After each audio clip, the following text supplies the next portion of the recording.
সরকার যেদিকে থাকে সেদিক তো জিতে।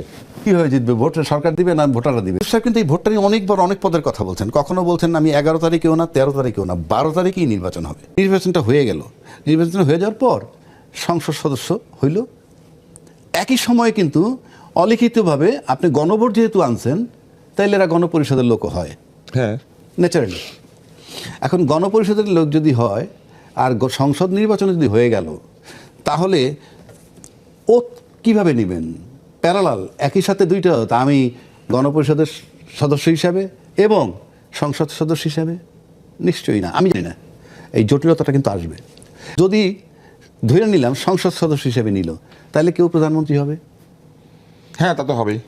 প্রধানমন্ত্রী যদি হয়ে যান, সেই প্রধানমন্ত্রী চলবে কি হিসাবে? কোন সংবিধান দিয়ে চলবে?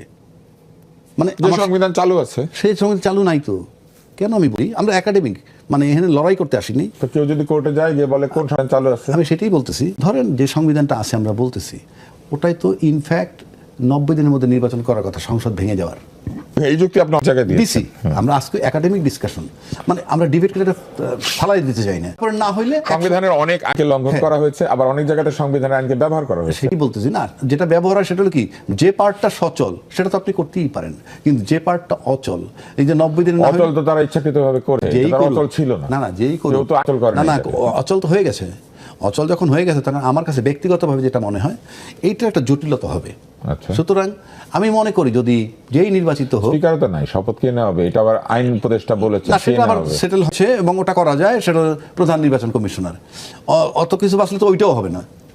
তো আমার কাছে যেটা ব্যক্তিগতভাবে মনে হয়, যে যদি আমরা এটাকে টিকাইতে চাই, নির্বাচনটাকে সুন্দরভাবে, তাইলে 180 দিনের চিন্তা না করে খুব দ্রুত গণপরিষদের সদস্য হিসেবে বা সংবিধান সংস্কার পরিষদের হিসাবে কইরা, আমার কাছে মনে হয় ওটাকে করে তারপরে সংসদে ঢুকে গেলে হয়। তা নাহলে আপনি 180 দিন যে চলবে, এই 180 দিন তাহলে উচ্চকক্ষ থাকবে না, নিম্নকক্ষ থাকবে না, মানে বিষয়টা কেমন একটা জটিল।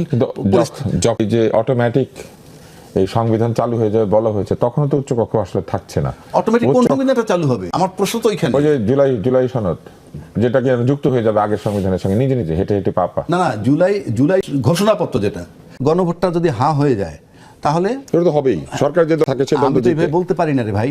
আমি আই এম নট এক্সপেরিয়েন্সড। বাংলার ইতিহাসে সরকার কাউকে পক্ষ নিয়েছে, না, গণভোটটা তো সরকারের না। ইনফ্যাক্ট সরকার তো প্রচার করবে। আমার বিবেচনায় তার এটা, কারণ যেহেতু সরকার তো হ্যাঁ পক্ষে, তাহলে হ্যাঁ তো জিতবে। হ্যাঁ যদি, কেন আমি বলি হ্যাঁ পক্ষে কেন? যেনই হোক, সরকার যেদিকে থাকে তো জিতে। কিভাবে জিতবে? ভোট সরকার না ভোটাররা দিবে? আপনার ধারণা এই সরকার শুধু দিতে বলেছে? আমি এটা বলছি না, কারণ আমার কাছে মনে হয় কি, এই সরকারকে আমরা শুরু থেকে দেখছি সে যে ভালো কোঅপারেশন পাইছে তুষারের বা রাজ্জাকির। আমি বলছি তুষার হইলো পলিটিশিয়ান, আমি হইলাম প্রশাসন। আমাদের দুইজনের সহযোগিতা উনি এই গত 17 মাস যাবত প্রপারলি পাইছে কিনা, উনি কি চাইছিল? আমার সন্দেহ। উনি কি চেয়েছেন? তা উনি চেয়েছেন কবে? আজকে নির্বাচনের দিন কিন্তু আমরা দেখছি প্রশাসন খুব ভালো কাজ করেছে, এবং প্রশাসন ভালো কাজ করেছে বলে বোধহয় নির্বাচনটাও, মানে ফলাফল যাই হোক নির্বাচনের, কিন্তু নির্বাচনে যেই 3 দিন আগে আমরা আলোচনা করছি, সকালে আপনার সাথে আমার আলোচনা হলো আরেক জায়গায়, 3 দিন আগে বলছি ভোট হবে তো। না, আমি কিন্তু ভোট হবে বলেছি না, ঠিক আছে, কিন্তু এই আশঙ্কাটা ছিল, এই প্রশ্ন তো করতো, কিন্তু সেখান থেকে আমরা উদ্ধার পাইছি। কিন্তু এই ভোটটা নিয়ে অনেকবার অনেক পদের কথা বলছেন। কখনো বলছেন আমি 11 তারিখেও না, 13 তারিখেও না, 12 তারিখেই নির্বাচন হবে। এবং এই 12তে যখন কনফার্ম হয়ে গেছে, একেবারে নিশ্চিত, একটা সময় তো সেনাপ্রধান বলছিল কয়েকদিন আগে, মিটিং কইরা যে খুব কঠিনভাবে আমরা এটারে নিয়ন্ত্রণ করব, এসব বলছে। তো আমার কাছে মনে হয় যখন চূড়ান্ত হয়েছে যে ইউনূস সাহেব চলে যাবে, যেহেতু ইউনূস সাহেব চলে যাবে, এবং এইটা আমি আরও একটু রিপিট, চলে যাবে, কোথায় চলে যাবেন উনি সেটা পরের। ইউনূস সাহেব কিন্তু বলছিল একটা কি সর্বশ্রেষ্ঠ নির্বাচন উপহার দিবে। আমি কিন্তু টিভিতে বলছিলাম উনি সবচেয়ে নিকৃষ্ট নির্বাচন দিবেন, এটা আমি বলছিলাম। কেন বলছিলাম? প্রশাসনের করুণ দশা দেখে, অর্থাৎ প্রশাসনের সমন্বয় নাই, সেটা দেখে তার আলোকে আমি বলছি। কিন্তু আজকে আমার কাছে মনে হয় যে না, ইউনূস সাহেব দূরদর্শী। অর্থাৎ আমার কথা, আমি ওনাকে চিনতে পারি নাই, আমি আমার কথা বলছি এই কারণে যে উনি কোন অ্যাঙ্গেলে কী হিসাব করে বলছেন। উনি জানতেন যে ওনাকে পছন্দ করে না, ওনাকে কোঅপারেট করে না, ওনাকে এই টিভি মাধ্যম, মানে উনি যে আইসের জন্য নির্বাচনটা ভালোভাবে করে দিলেন। না, সেটা না, উনি চলে যাবে নিশ্চিত হওয়ার পর প্রশাসন কোঅপারেট করছে। হ্যাঁ, যে প্রশাসন কোঅপারেট করছে এবং সে কমফোর্টেবল, মানে নির্বাচনটাকে কমফোর্টেবল করছে।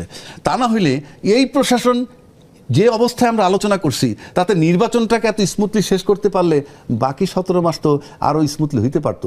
ওই অ্যাঙ্গেলে বলছি যে না, তাহলে ইউনূস সাহেবের হিসাব নিকাশ ঠিক আছে যে উনি যে চলে যাবেন এবং উনি চলে যাওয়াটা সবাই অ্যাকসেপ্ট করতেছে, এবং যেহেতু চ্যালেঞ্জ করছেন যে একটা ভালো নির্বাচন দিয়ে যাবেন, তাই নির্বাচনটাকে বিতর্কের ঊর্ধ্বে রেখে একটা ভালো নির্বাচন উনি করতে পেরেছেন। ইনফ্যাক্ট ওনার কৃতিত্ব কিন্তু আমার কাছে উনি তো মনে হয়- করতে পারলেন না। করলো তো প্রশাসন। হ্যাঁ, ওনার আপনি বললেন উনি হ্যাঁ, যাবে হ্যাঁ, নিশ্চিত হ্যাঁ, হওয়ার পরে। এখানেও আমার কাছে মনে হয় যে ওনার কৃতিত্ব তো কারো নাই। যাওয়া এত আনন্দের আবার হতে পারে। হ্যাঁ, আমার কাছে মনে হয় যে মানে প্রশাসনের কৃতিত্ব এটা, আমার ইউনূস সাহেবের কৃতিত্ব নেই। যদি ওনার কৃতিত্ব থাকে তাহলে পিছের 17 মাস যে বিষয়গুলো আমরা যেভাবে দেখছি ওগুলা ঘটতো না, এরকম স্মুথলি যাইতো।